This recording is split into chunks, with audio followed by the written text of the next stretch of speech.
მოკლედ სანამ მე მივლინებით იმყოფებოდი ზესტაფონში, შენგენ სოქდეს სამინისტროს დაუდევს რაღაც განცხადება და თავს იმარხებს იმასთან დაკავშირებით, რომ ჩვენო ტროტუარზე დგომის გამო არავის არ უჭერთ და ამ განცხადებაში ასეთი სიგადაც ვკითხულობთ, სიამდვილეში საუბარი არა ტროტუარზე დგომაზე, არამედ შემთხვევაზე, როდესაც პირი აფერხებს ამ ხელსუშლის მოქალაქეთა ტროტუარზე გადადგილებას.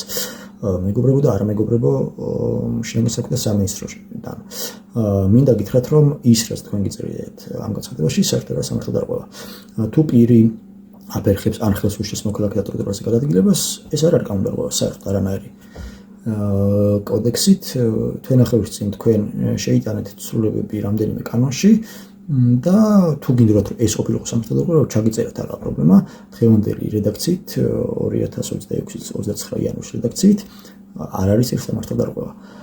თუ მე ჩემ მეგობრებთან ერთად ან სხვა პირებთან ერთად სწავლობდა ან რუსთაველის გამზირდანების მე სხვა ადგილას ტროტუარზე დავდგები გავმართავ აქციას ან არ გავმართავ აქციას და სხვა რაღაცას ვთამაშებ და ამით ამ აქტივობით შევაფერხებ ვინმეს ან ხელს შეუშლი მოქალაქეთა ტროტუარზე გადადგილებას, ეს არ იქნება სამართლად არ ყვება, ეს არის თქვენი გადაწყვეტილება, კეთილი ნებეთ საკუთარ თავს და საკუთარ გადაწყვეტილებას ეცით პატევი. და ან თუ რაღაც სხვა გაუგებრობას აქვს ადგილი, მაშინ უბრალოდ ისწავლეთ კანონების წერა რა. კითხვას აღარ გთხოვთ.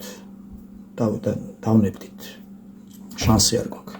კითხვას ვერ ისწავლეთ. წერა ისწავლეთ.